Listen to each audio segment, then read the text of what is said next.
Now, okay, well, thank you all for joining. I'd like to open up this discussion with a land acknowledgement provided by the Native American Indigenous Studies Department at UT. We would like to acknowledge that we are meeting on the indigenous lands of Turtle Island, the ancestral name for what is now called North America. Moreover, we would like to acknowledge that the Alabama Coshata, Caddo, Carrizo, Comecrudo, Coahuiltecan, Comanche, Kickapoo, Lipan, Apache, Tonkawa, and Isleta del Sur Pueblo, and all the American Indian and indigenous peoples and communities who have been or have become a part of these lands and territories in Texas. If y'all would like to see this land acknowledgement, you can find it at the Native American Indigenous Studies website, where it is available publicly. So today, I'm very excited to welcome our guests, Dr. Chavez. Chavez teaches, writes, and currently serves as chair in the Department of Mexican American and Latina Studies at the University of Texas at Austin, where she also holds several affiliate faculty appointments, working with colleagues across UT's College of Liberal Arts. Chavez has been helping to create a new initiative called GRIDS, Gender, Race, Indigeneity, Disability, and Sexuality Studies, designed to foster relationships among those who study these and other systems of power. In the summer of 2019, along with several amazing colleagues of color and white allies, Chavez helped to found the new Michigan State University Press journal, Rhetoric, Politics, and Culture. She has published 3 co-edited volumes, including Text plus Field, Innovations in Rhetorical Method, Penn State P. 2016, a book of interviews called Palestine on the Air, University of Illinois Press, 2019, and a monograph titled Queer Migration Politics, Activist Rhetoric, and Co-National Possibilities from University of Illinois Press, 2013. She's recently finished another monograph called The Border of AIDS, Race, Quarantine, and Resistance, which will be the topic of our talk today. Dr. Chavez, thank you so much for joining us, and I look forward to this conversation. I hope to learn a lot, and I'll just pass the mic over to you. Awesome, thank you so much. I'm going to share my screen for a little bit, but not too long, because that will just make my computer heat up and my internet slow down. So there, again, a link to an accessibility copy. If you'd like to follow along, please just don't distribute that elsewhere. So I'm going to talk with you a little bit today. I'm going to read from a chapter from my forthcoming book. The title you see on the screen there, The Border of AIDS, Race, Quarantine, and Resistance. And so the book will be out next June. So I'll be interested to hear what you think. And I'm really grateful for the opportunity to be here to speak with you. Thank you very much, Yona and Elisa, for the invitation and for coordinating everything to make this happen. So I'm just going to go ahead and jump in here. A person wearing a Ronald Reagan mask, black suit, and long yellow rubber gloves sat casually with his ankles crossed on top of the cab of a beat-up pickup truck, driving through the streets of New York. Guards in army green uniforms flanked the truck, donning the same gloves and what looked like N95 masks. The truck pulled a makeshift concentration camp constructed of bars and razor wire. A watchtower protruded from the center of the camp, with yellow images of Reagan's face on all 4 sides, peering out like Big Brother.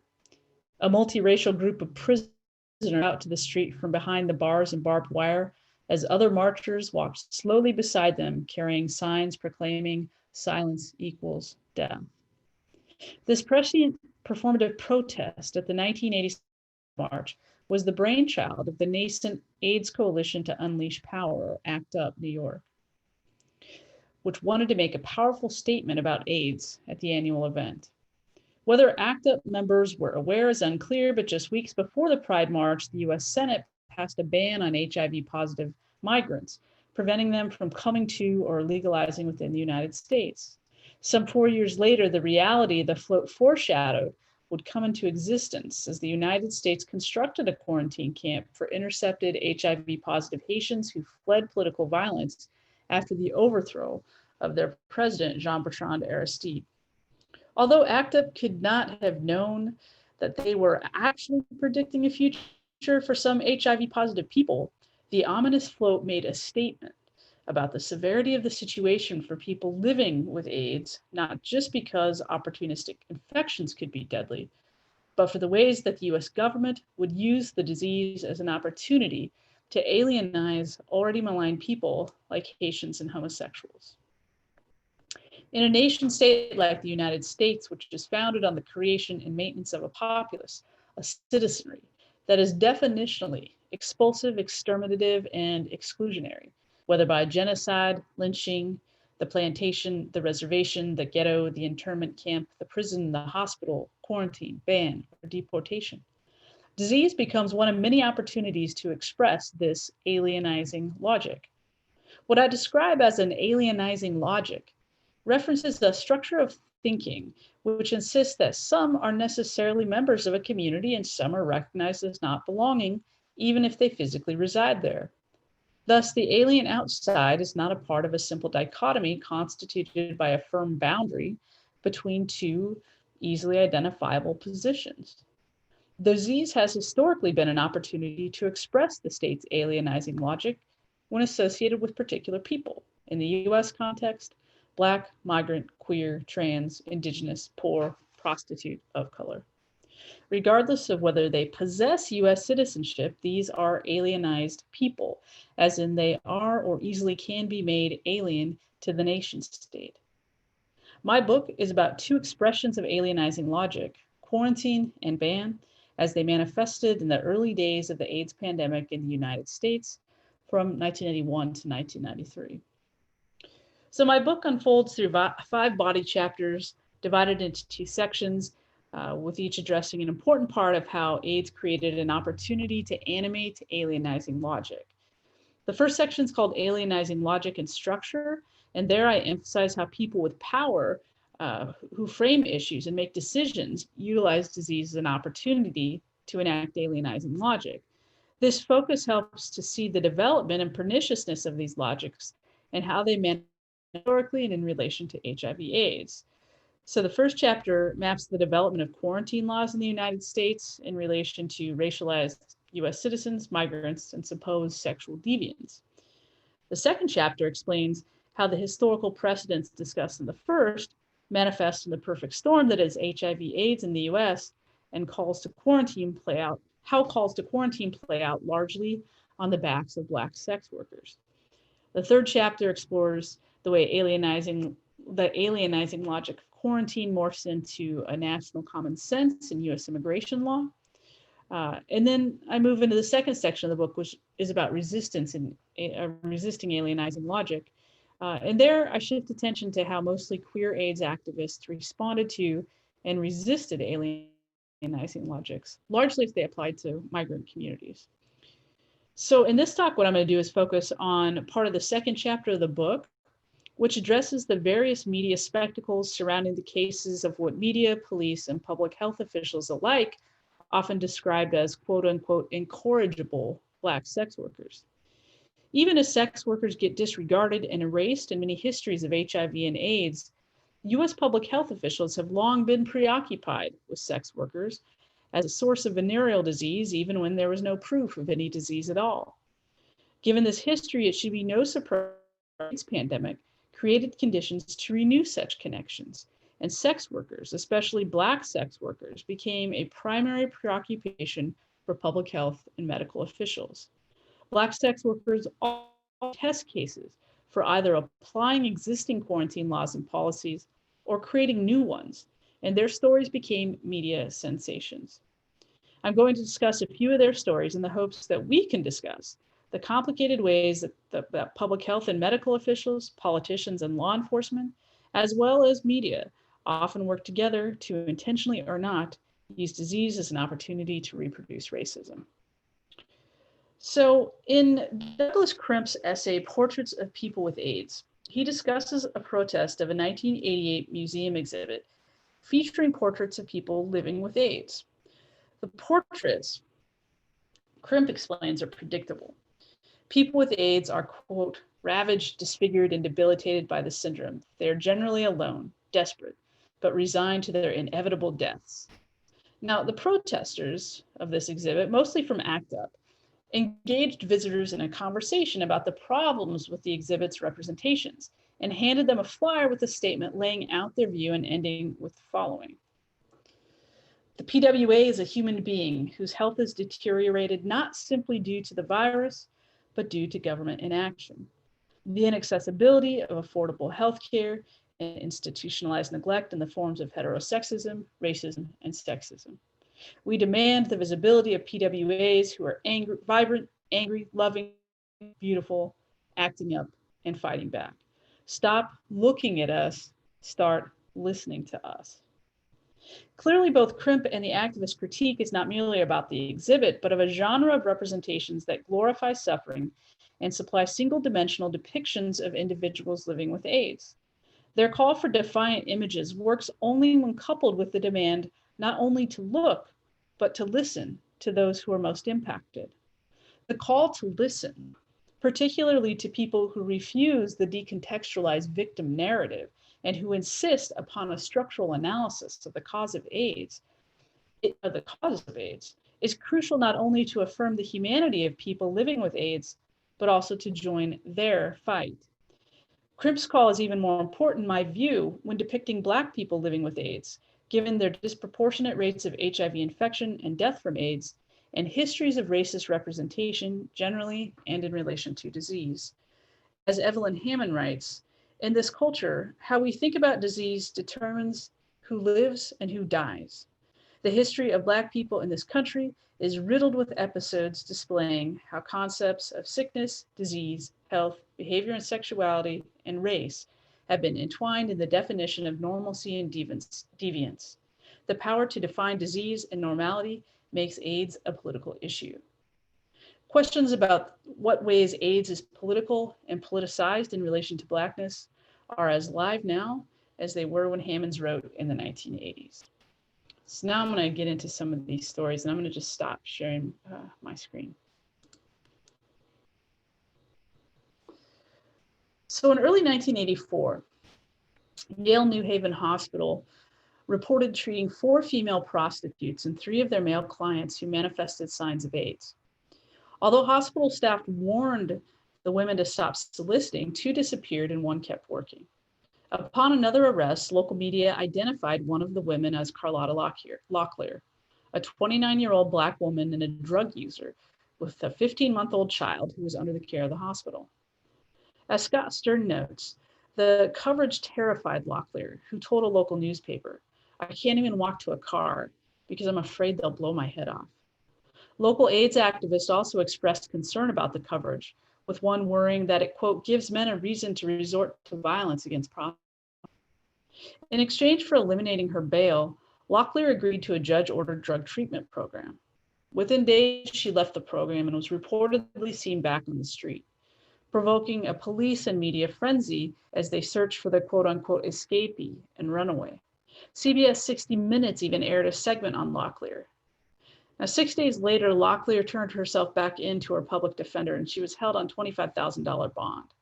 Prosecutors charged her with narcotics possession and disorderly conduct, and reportedly sought harsher punishment for her because she, quote, put an awful lot of people at risk. Here, Judge Anthony DeMaio determined that Locklear was not a public health risk as she promised to no longer sell sex. He gave her probation and mandated treatment. She reportedly then tried to volunteer with the AIDS Project in New Haven, but was rejected. Despite the judge's determination that Locklear was not a public threat, and her own investment in supporting local AIDS work, the fugitive threat that some politicians imagined Locklear to pose served as a rationale to pursue quarantine on a broader scale. Connecticut already had a quarantine law on the books for communicable diseases like tuberculosis, but State Representative Richard D. Tolosano, a Democrat and civil libertarian, considered proposing quarantine legislation that would apply to people living with AIDS. Tolosano was quoted as asking, "If she just has AIDS and isn't bothering anybody, what can you do? On the other hand, if she's knowingly infecting people, what should you do?" Tolosano painted an either-or dichotomy of the options available to a sex worker who knows she lives with AIDS.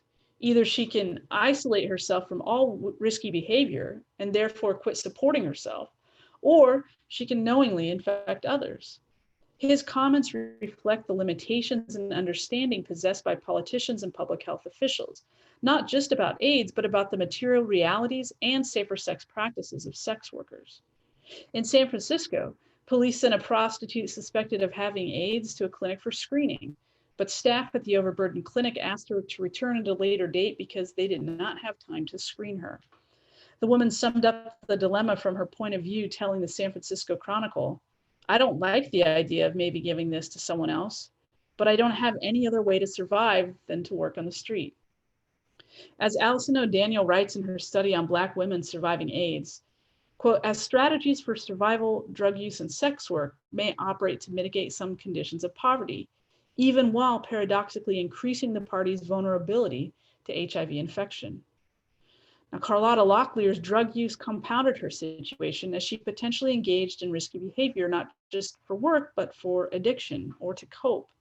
Even as her drug use was a concern, what clearly drew law enforcement and public officials to Locklear was selling sex, which is why Judge DeMaio framed his granting of her probation on the condition that she stopped soliciting. Initially sending her to a drug treatment program functioned to keep her from endangering people on the streets. Certainly when she fled, it could be assumed she would use drugs again. It could also be assumed she would try to work. Media and police alike capitalized on that possibility as they hurriedly searched for Locklear and quote unquote escape. It's unclear why after the media and police frenzy, DeMaio gave Locklear only probation. Locklear died in early 1985, just a few months after both houses of the Connecticut state legislature passed a quarantine bill that enabled public health officials to confine people living with AIDS.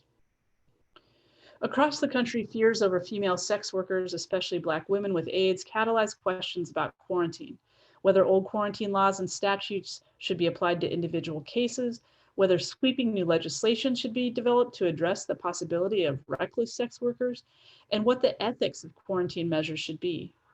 They also raised questions of the power of public health officials and the use of criminal arrest and jail people off the streets. Few, if any, public health officials or politicians quoted in the media paid any mind to the fact that for sex workers, AIDS was not just a health matter, but a labor issue. Few, if any, directed any attention to the women's race, even as race obviously featured centrally in the way public health and elected officials treated these women. In 1988, the American Civil Liberties Union fought the first legal challenge to an AIDS-related quarantine in Doe versus Searcy. In March of that year, the South Carolina Department of Health and Environmental Control quarantined the Black woman known only as Jane Doe because she was allegedly HIV positive, an intravenous drug user with unspecified mental health challenges, and she only had Social Security and prostitution for income. Under South Carolina law, health officials had near absolute power to quarantine this woman, and they did so for as much as 90 days without giving her a hearing, access to legal counsel, or any other due process.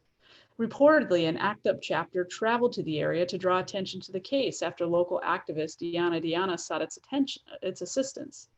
Even with ACT UP's presence, this case did not draw media attention, and I can't find any record of what happened to Jane Doe. By 1991, when police in Alton, Illinois arrested 21-year-old Felicia Ann Horton for allegedly offering to perform oral sex on an undercover police officer for money, even though she knew she was HIV positive, Doe versus Searcy was the only case at least one observer could find. The local prosecutor both filed a civil quarantine action and a felony charge for attempted criminal transmission of the AIDS virus, a charge that did not require proof of transmission. Horton was then one of the first people charged in the state of Illinois with a felony related to HIV transmission. Now, Horton had a hard life, as the numerous media interviews with her friends, family, and neighbors made clear. Childhood friend Anissa Womack commented that Horton was a very shy child and subject to teasing. She just never stood up for herself, so they picked on her. His mother reported that she ran away at 12 and lived in foster care of the streets ever since. She was just wild, her mom said. In describing how her community seemed to regard her, reporter Terry Hughes' column noted, all of it is a bit detached, as if the subject were a wild animal that showed up around the neighborhood all the time. The two uses of wild here are telling, one out of control and one disconnected from civilization. I'm reminded of a third use of wild in Saidiya Hartman's explanation of her methodological approach in her book Wayward Lives, Beautiful Experiments. She writes, the wild idea that animates this book is that young Black women were radical thinkers who tirelessly imagined other ways to live and never failed to consider how the world might be otherwise. Perhaps this captures Horton's character. After her arrest, Horton agreed to enter a treatment center at an undisclosed location in northern Illinois. On May 22nd, only to reappear in a Chicago ER to give premature birth after 5 months of evading authorities. She reportedly left the treatment center because she didn't like it there and wasn't comfortable. While in hiding, she stayed with another woman in Chicago and had become such good friends with that woman that she named her baby after her. Horton said she'd been receiving welfare payments under her real name through the Illinois Department of Public Aid. Put differently, she seemed to make a life in plain sight out of the law's eyes. Although in the end, authorities did not pursue her for quarantine or the felony charges, so much damage was already done. Her identity had been released, prompting concerns that her treatment by media and the legal system were racially motivated. Horton told a reporter that the disclosure had ruined her life. Everybody knew about me, she said at the time. I had to walk around the street with people talking about me. They humiliated me. They destroyed my life. After more run-ins with the law over the course of the next 20 years, Horton tried to fashion another way for herself, writing in her last journal entry in May 2011. I wish to get myself together to better my life. I'm getting older now and I should give myself a chance at life. She died 2 months later, jumping from a moving vehicle, perhaps her last fugitive act. Black women's lives are frequently subject to surveillance, scrutiny, and confinement, and the lives discussed here show how public health and law bridged on their backs. In these early years of the AIDS pandemic, as queer AIDS activist groups like ACT UP insisted that silence equals death, as Celeste Watkins Hayes notes, women of color living with HIV grappled with the reality that making noise could be just as deadly. The particular kind of attention paid to Black women's sex worker actions, including Locklear, Doe, and Horton, illustrate this point profoundly. At the same time that Black women sex workers received fevered responses in places as disparate as Connecticut, South Carolina, and Illinois, the slippage between male sex workers and promiscuous gay men in public prompted rash quarantine proposals in political speeches, state legislatures, municipal health offices, and public health departments, especially in the US South. Paul Cameron, a white man and discredited sociologist from Lincoln, Nebraska, who ran the Institute for the Scientific Study of Sexuality, was the most notorious advocate for such proposals and had surprisingly wide political influence. Cameron weighed in against a referendum in Houston, Texas, for an employment non-discrimination ordinance that protected homosexuals. In his testimony before the Houston City Council against the ordinance, he advocated for quarantine for urban gays, most who he claimed, quote, now carry the AIDS germ. His stated intention was to alert Houston citizens of the threat homosexuals pose to the public because of AIDS, in addition to their overall risky lives. Stopping AIDS, in his view, involved, quote, quarantining gays, closing all gay bars and baths, criminalizing homosexual acts that involve exchange of bodily products, whatever those might be, and closing the borders to homosexual travel. Cameron, a notoriously anti-gay social scientist considered by some as the grandfather of homophobic junk science, took the quarantine logic to the absolute extreme. His presence in Houston drew a lot of media attention, and reportedly council members took him seriously enough to ask him questions about the implementation of his proposal. The Houston City Health Director, James Houghton, a Panamanian immigrant who faced significant discrimination as a Black man and a new doctor in the 1950s, even said that though the proposal would end in an illogical conclusion, it was still a novel idea. Now, Cameron can't be. The referendum for the job rights was defeated by nearly a 4-to-1 margin. That Houston got a taste of Cameron's quarantine proposal was fortuitous, as several months later, on October 1985, the white male Texas State Health Commissioner, Robert Bernstein, put forth his own quarantine proposal that would have given state or local health officials the power to confine any person with AIDS who was deemed a public health threat because they would not stop engaging in risky activities. Bernstein advanced this proposal after public calls for AIDS to be quarantinable by Houghton, Houston's health director. Houghton, who would later say that breast cancer was a more serious public health threat than AIDS, made this call in light of the infamous and tragic life of an alleged black male sex worker in Houston, Fabian K. Bridges. The details of Bridges' life are contested. The gay press paints a radically different picture than the mainstream media. That the reports conflict is not surprising, as it speaks to the reason why marginalized communities have always created their own media to tell stories about themselves from their own perspectives. The conflicting reports and a sensational documentary helped to articulate how a supposedly incorrigible Black gay man, alleged to be a sex worker, ends up at the center of the AIDS quarantine debate. Now, according to the gay press, this story came to the attention of public health officials as the result of a Minneapolis-based news crew that came to Houston in the summer of 1995 to learn about the gay community's struggles after the defeat of the employment referendum we just discussed. The story apparently did not prove to be very interesting, but producers learned about Bridges, a Black gay man with AIDS struggling with poverty and homelessness. Their recordings became a documentary, which was then aired as part of a PBS Frontline episode, AIDS, A National Inquiry, in 1986. Before Bridges with AIDS, he worked a stable job paying $19,000 a year at the Harris County Flood Authority.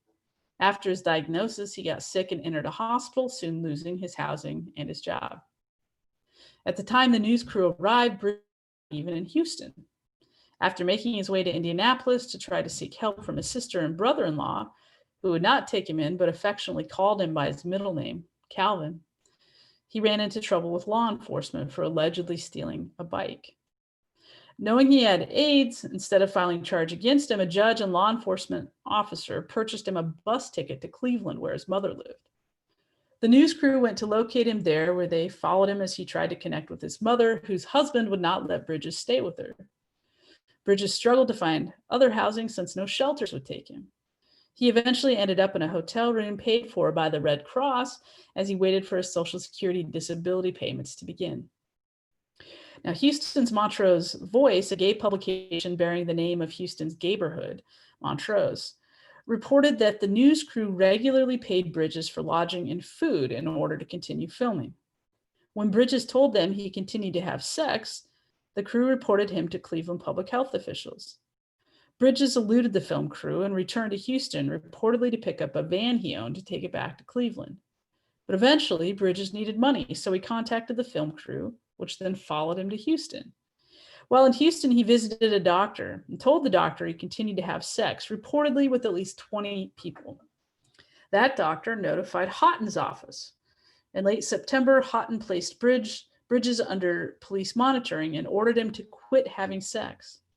Now, apparently, Bridges initially said that he refused the order, prompting an outcry over him as incorrigible, and a 2-day police hunt for him, where police tried to entrap him into having sex.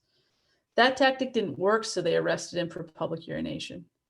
An actual violation of his order would have been a third-degree felony, punishable by 10 years in prison and a $5,000 fine. Media relished the story. On October 5th, 2 doctors who had treated Bridges at different hospitals, one of whom had urged that he be given a quarantine warning, issued a statement defending their actions with Bridges and assuring that their actions were not anti-homosexual, but pro-health. The one who requested the quarantine warning, a white male physician, Robert Oss, stated, "I requested that this quarantine warning be served on Mr. Bridges because he was alone, confused, and frightened, and needed help. He had repeatedly refused the attempts by discharge planners, social workers, and myself to be placed in a boarding house or to contact the KS AIDS Foundation. He preferred to be an independent street person." Now, the full text of this statement is not possible to contextualize the rest of their comments, but this excerpt is significant. Issued just days after a police manhunt for Bridges and the city health director's order to stop having sex, Awe suggested his call for quarantine emerged from his humanitarian pity and concern. Because Bridges was alone and in need of assistance, Awe called for his isolation.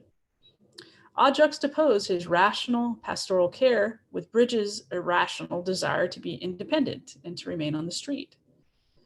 Throughout his ordeal, Bridges ended up in Time magazine and repeatedly in Houston local media. In these depictions, as in the Frontline documentary, few even questioned whether Bridges was okay, instead insisting he was clearly demented and needed to be confined to a mental health institution. Diego Lopez, a clinical director for Gay Men's Health Crisis, and the only person of color or person living with AIDS on the Frontline experts panel, was the only one who expressed concern for Bridges, noting that the depiction of him was racist and homophobic, and that Bridges was victimized by all the systems that failed him. As Judy Woodruff, the host of the documentary, noted, the gay community began protecting Bridges from all mainstream press. On the advice of people from the gay community, including Houston's well-known white gay activist Ray Hill and the KS AIDS Foundation, Bridges voluntarily entered a hospital in early October, then lived with friends for a short time before dying in a hospital on November 17, 1985, and being buried in a pauper's grave because his family had no money for a funeral. That public health officials created hysteria over the need to quarantine Bridges just 6 weeks before he died is telling. Friends and supporters reported he was 6'2", 126 pounds, and suffering from genital and rectal herpes before he died. As one friend put it, I feel he could not have given it away, let alone sold it. The public affairs director at the station from Minneapolis, which followed Bridges for the documentary, admitted that his crew did not know whether Bridges lied about his sexual activity in order to get food and shelter from reporters. They also denied that Bridges was a prostitute. For Bridges' part, he seemed to have little sense that his story would be taken up in the exploitative way it was. At the end of the documentary, filmmakers show a clip of Bridges sitting in his Cleveland hotel room, wearing a black t-shirt and speaking in a soft voice. We do not know what he's been asked, but he said, let me go down in history as being, I am somebody that'll be respected, somebody who's appreciated, and somebody who can be related to. There's a whole lot of people who just go. They're not even on the map. They just go. Bridges' situation conjoined with one in San Antonio when a man with AIDS, who may or may not have been a prostitute, told his physician he planned to keep having sex. As reported in the New York Times, when Dr. Curran Roth, the San Antonio health director, learned this, he threatened all 17 known AIDS victims in that city with felony charges if they engaged in irresponsible sexual behavior. Although Health Commissioner Bernstein was adamant that his proposal was, quote, not an arrest and incarceration thing, that he was prompted by both fears about Bridges and Roth's threat make his claims spurious. This was the first time in the United States that public health officials put forth a systematic quarantine proposal to manage people living with AIDS.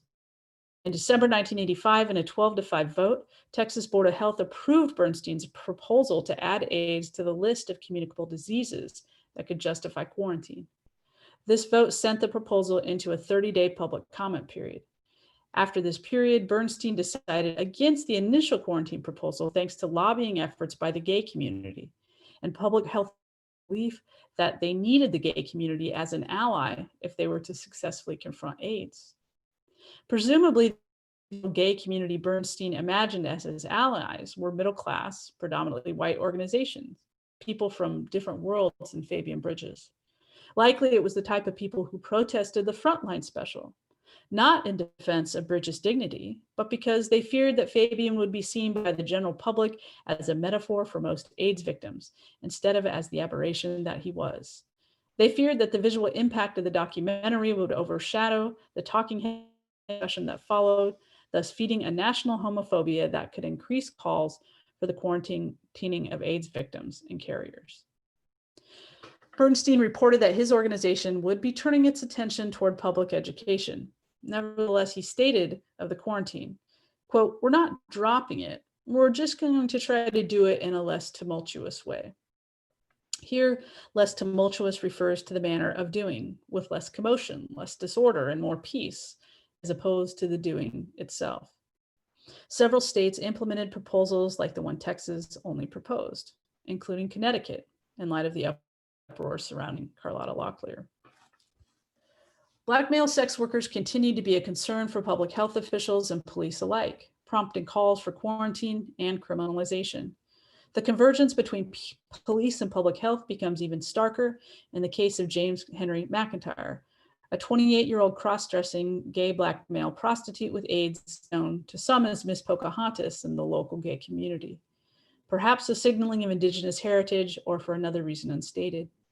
In early 1987, the New York Times reported of Mcintyre that he, quote, passes his days in an isolated cell while officials of Jackson and Mississippi debate how to resolve the danger they fear he poses. Sometimes I'm lonely. Sometimes I cry. I wish I didn't have to be in here. The police don't like me, he told the Advocate. Arrested for prostitution over 60 times, Mcintyre was tested for HIV while serving a sentence for a misdemeanor the previous March. A soft-spoken person, Mcintyre reportedly asked an interviewer, "There's no way you can get rid of the virus? It just carries on? I always use condoms, so I couldn't transmit the virus, could I?" We get no sense of how anyone may have answered his question, but even in the moment of this encounter, it seems clear that while Mcintyre may not have understood the gravity of his diagnosis, he took precautions that, if always taken, would have protected himself and others. Nevertheless, as with Bridges, some police bought him a bus ticket and sent him to California. With a sick mother in Mississippi, Mcintyre returned in September. On December 11th, after being picked up with a well-known white businessman in Jackson, police arrested Mcintyre on a disorderly conduct charge, which they upgraded to a felony sodomy charge with a $20,000 bond so he'd remain in jail, which he did for 2 months. While incarcerated, news media learned of his situation as local officials were unsure of what to do, because as the white assistant district attorney, Tommy Mayfield, claimed, this guy is obviously not going to quit doing what he does. As in earlier cases, no one addressed the likely poverty Mcintyre faced, having just returned to be with his sick mother after police used his illness as a reason to expel him to another state. Officials never mentioned that selling sex was his means of income. Mayfield looked to state health law for guidance.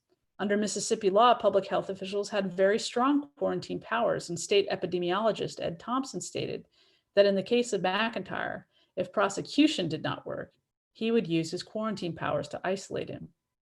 In February, a grand jury decided not to indict Mcintyre, and so state health officials decided to use their quarantine power, ordering him not to have sex without revealing his status, the first time such an order had been issued against a male prostitute, according to James Curran of the CDC. The quarantine was punishable by 6 months in jail and a $500 fine. It also required him to refrain from donating blood and to receive counseling on sexually transmitted diseases. When interviewed by the media, Mcintyre, like Locklear and Horton, realized what media had done to his reputation and job prospects, even as he allegedly gave officials permission to talk about his case and insisted he was done with sex work. "I'm sure I can't get a job here. I'm sure everybody can recognize my face from TV." With no options before him, Mcintyre told the reporter, "I just plan to stay with my mother for about 3 months and then I'm going to California." There, he planned to live with his grandmother. He continued with the sobering thought, "Sometimes I wish I had just contracted the disease and died. It would have been better all the way around." Though we have only traces of Mcintyre's life, personality, and character, he had a clear understanding of his predicament and how widespread the problem of AIDS was on the streets of Jackson. "The police did me so dirty. I would have tried to help them, but I'm not going to now." No further information about Mcintyre exists. His name occasionally shows up as a small anecdote in discussions of HIV criminalization, as his case is among the earliest. But after February 1987, it is as if he disappeared. Disappearing him was always the point. In each of these instances, when alienizing logic manifests as the need to quarantine Black prostitutes, a tension between casting out and capture looms large. On the one hand, these Black prostitutes living with AIDS are cast out by public health officials, police, and the courts, to other cities, to jails, to treatment centers. But when these individuals cast themselves out, they become fugitives in need of capture. These twin logics characterize the construction of a public health and police approach to quarantine on the backs of Black people. Yet, as these stories also show, these individuals refused their fungibility and wanted more for themselves. Unsurprisingly, the alienizing logic that animates the relationship between quarantine, criminalization, and Blackness will become the foundation for the exercise of the most egregious immigration quarantine in history, which was when Haitians were detained for almost 2 years in Guantanamo Bay because they were refugees and allegedly HIV positive. The US government did that. It is important to note that these cases I've discussed, they're not isolated incidents. Quarantine discourse was powerful in the 1980s. Although every state had some power to quarantine people to prevent the spread of communicable disease, between 1985 and 1987, 9 states amended old laws or passed new ones, empowering health officials to quarantine people with AIDS, and 5 states made knowingly transmitting AIDS a crime. Now call HIV criminalization is the present day manifestation of this quarantine logic. As Steve has shown, the results of HIV criminalization has largely impacted Black men, especially gay men like Michael Johnson, known as Tiger Mandingo, a former college athlete arrested for sleeping with men without revealing his HIV positive status. As Trevor Hoppe explains, the criminalization of HIV is but one of the more recent examples in public health history of an effort to control disease by coercion and punishment. He calls this phenomenon punitive disease control. My hope is that by learning these histories, it provides us with a framework to understand our present day approaches to diverse people with diverse diseases, a concern that couldn't be more urgent in this moment. So I'll leave it there.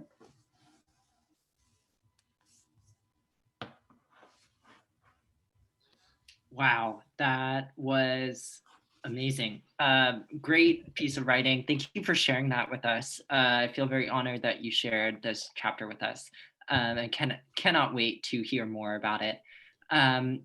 I'd love for us with this time remaining just to ask some questions and to get some feedback.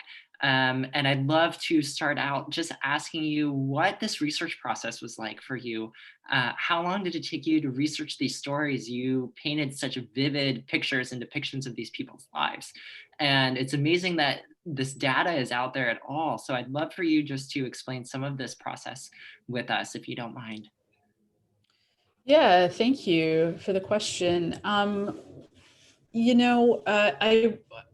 mean, the bigger project, the book took, about a decade to research and write. And I didn't actually intend to, the book was meant to be a book about immigration. But then I had to start thinking about quarantine, and because it just kept coming up. And then, I started to realize it wasn't actually just about immigration. It was actually a bigger project about citizenship. And as I started to kind of map how quarantine was discussed in relation to HIV/AIDS, these stories kept coming up. And then as I started to put all these pieces together, I realized that every single one of these huge stories was a Black person who was accused of being a prostitute, whether they were or not. And that in all these cases, it was on their backs that these laws were made, like in several different states. And so, and I don't have a chance to discuss them all in the book, but and so, I had all these stories, and it was what I really wanted to do. I wanted to be able to pick them not just as the media sensations they were at the time, but to try to layer those stories with their own words or with the words of their loved ones. And that was very hard because that's not how the media portrays people that they think of like this, right? So I just scoured every source for each person. Basically every word I could find that was in their own voice, or that was a kind word that someone had said about them, is in the book, because I wanted to tell full stories about them. And so it was a sort of tedious process of just scouring news reports primarily to see what details I could find. So, yeah. Thank you. Thank you so much. And thank you for writing this. We have a question from Dr. Stephen Russell. Do you see parallels with what we're living through now with COVID? Yeah, I mean, I think you do and don't, right? Thanks for the question, Stephen. And I didn't know about the Cameron and Houston situation either. I was like, oh my God. Because Cameron is, well, he is what he is. I think there are parallels that are interesting about COVID. I think in the sense that disease becomes an opportunity to treat people badly. People who are already being treated badly, they're going to more badly. So I think that's the most obvious one. I think, when I sent this book out for review, it was in January. And when I got it back with the revisions, it was in May. And at that point, the reviews were like, you need to rewrite the whole book and make it about COVID. And I was just like, no, please don't make me do this. In part because I don't know for sure what we can say, right? So we can use AIDS as a lesson about when Trump calls COVID the China virus, right? We can know that there's this long history, not just about the way that AIDS was always imagined as a foreign disease in the United States, and that it led to immigrants being treated badly, but that AIDS was also a citation of a much earlier history, right? Where disease in general is always attached to foreign bodies. And so I think in that way it's instructive. I also think we have a lot of lessons to learn from AIDS activism, and we see some really important parallels today with the way that people are caring for each other and protecting each other and engaged in mutual aid projects while not, necessarily fully knowing the risk that they might be putting themselves in to care for others, but still doing everything they can to protect themselves. And so I think in some ways, COVID is not, an STD in the same way, or STI in the same way, but it has compelled, I think, these really powerful kinds of intimacy, which we also saw with AIDS. So those would be some of the parallels I would make. Yeah, I almost thought I hate that. I mean, we're all getting that question almost no matter what we do, we're getting that question. So in some ways it's almost like a trite question, but it's like so urgent at the same time. And anyway, it's like, thank you for thinking about it. Anyway, Yeah, thank you. Right. Anyway, that's great. Yeah, there's a lot of connections that I think I'll be clear about, in the future with the privilege of distance, right? We all will be for our different kind of connections to it.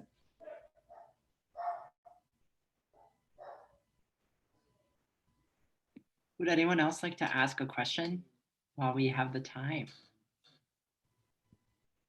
Feel free to type it in the chat and we can read it out loud, or just unmute yourself.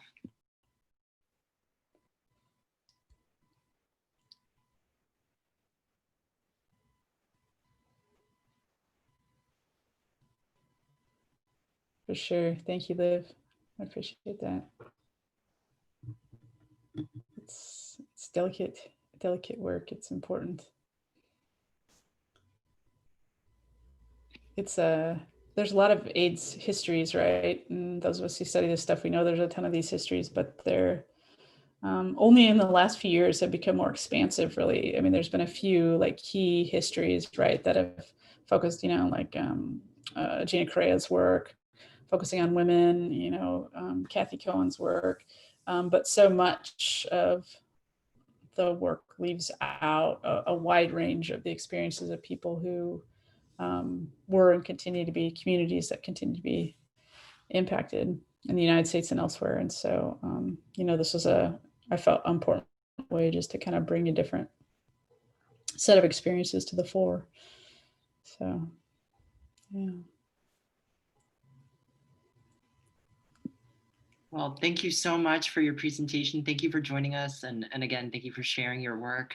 I can't wait for June. You said that your book is going to be released tentatively June of 2021. So Yep. Hopefully we'll all look out for that and represent that as it comes out and represent your work. So thank you again for that beautiful reading. And thank you to all of our participants for joining and asking questions and sharing your support for Dr. Chavez. With that, I hope you all have a wonderful weekend. And Dr. Chavez, you'd like to have any last word? No, thank you all for coming. I really, really appreciate it. And thanks again to you, Yana. Appreciate your support.